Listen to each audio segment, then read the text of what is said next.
All right, how's everybody doing? This is the Comic Samurai. I want to welcome you to my next video, and tonight we're going to be doing another Friday comic challenge. These are put out by Comic Collector Geek. Every Friday, he challenges collectors to go through their long boxes and find comics with covers that share a common theme. And tonight's theme is punching. So let's go ahead and jump right in. First up, we got this Justice League of America number 46. And I always like it when they incorporate type into the cover image. And they do a great job on this one with all those characters fighting with Blockbuster and Solomon Grundy. I mean, those are two of my favorite villains that I just love to see any appearances that they make.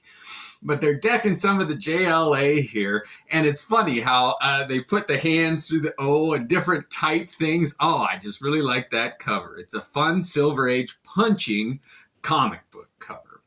All right, next up we got Strange Adventures number 212. And this is a beautiful Neil Adams cover with that early Dead Man stuff. And right here, he finally confronts the man that killed him, the Claw or the Hook or whatever. Anyway, he's getting decked by that evil character that killed him. And it's just interesting to see somebody connect with a metal claw. Oh, and then the guy with the rifle in the background, he's getting it from both sides. What a dynamic cover this is, done by Neil Adams. Next up, we're going to go back to the Justice League with Justice League of America number 64. And this is kind of the return of the Red Tornado. And, you know, that character's history is pretty convoluted. It was kind of a lady in the back. But anyway, this is a new look for the Red Tornado. And I just love it, where they're introducing themselves and punching through the table. Oh, it's just a dramatic entrance. And those colors on this one, that's what gets me about this. I love seeing the Red Tornado land a punch. Next up, we got Justice League of America number 74. This is another Neil Adams cover with a Superman from Earth 1 fighting Superman from Earth 2. And you get to see the other members of the Justice League behind him cheering him on. And it's just, you don't know which one's which. I always like that cover where a character is fighting a different version of themselves. And you kind of get mixed up in the tussle on which one you're supposed to be rooting for. But that's a great punching cover there. Next up, we got X-Men number 102, and this is one of my favorite X-Men covers done by, I think this is a Cockrum cover, but in any event, it's got Colossus fighting the Juggernaut, and this is the first time that Colossus was ever really tested. I mean, he's supposed to be the strong man for the X-Men, right? And, oh, he goes up against the Juggernaut here, and it's not much of a fight. Colossus really doesn't fare very well against him. Anyway, it's a great cover with those two powerhouses meeting for the first time. I like that one.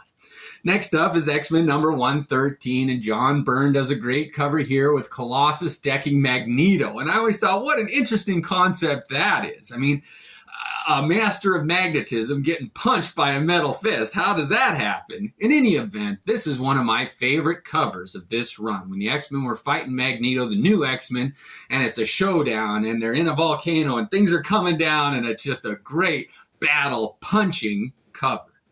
Next up, we got Captain America number 230. And when I thought of punching covers, this is one of the first ones that came to mind. I really like that iteration. I mean, is it any mystery whose fist that is punching Captain America's adamantium shield?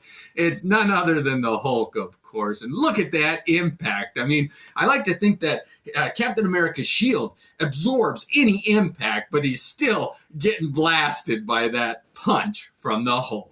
Next up, we got X-Men number 158. And this is a Dave Cockrum cover again. I love how he portrays punches in comic books. And here, the new member of the Rogue, I think she might still be a villain at this point, is decking Wolverine. And how often do you see that? Oh, they end up being really respected comrades and just good teammates. But right here, oh, they have some differences and they're hashing it out. Wolverine's catching one to the chin from Rogue, who's one of the strongest superheroines in the Marvel Universe.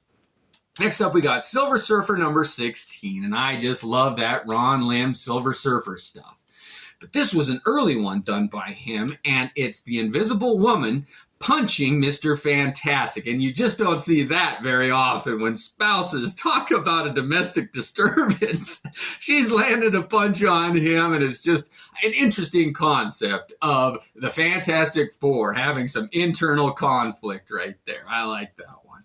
All right, only a couple left. But next one is Silver Surfer number 18. And of all the Silver Surfer issues in this second volume here, I really thought that this was the most underrated one of all.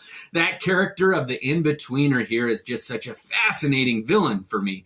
And he goes up against Galactus here, and they are duking it out, and it is a great fight. And what an image Ron Lim captured here with Galactus landing a punch on that In-Betweener. What a great cover image that one is. Next up, we got Lobo number 2. And finally, I always save the best for last for this first part of my punching covers. These were kind of the older ones. Join me in part 2, where it's going to be a little more modern covers. But this one is a classic Simon Bisley cover, and it's a twofer.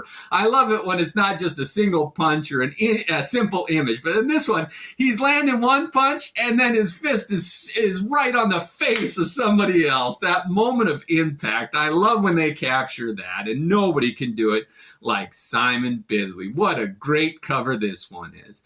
Well, I hope you enjoyed my part 1 of punching covers. I want to see what your favorites are. Thanks for joining me, and have a great night.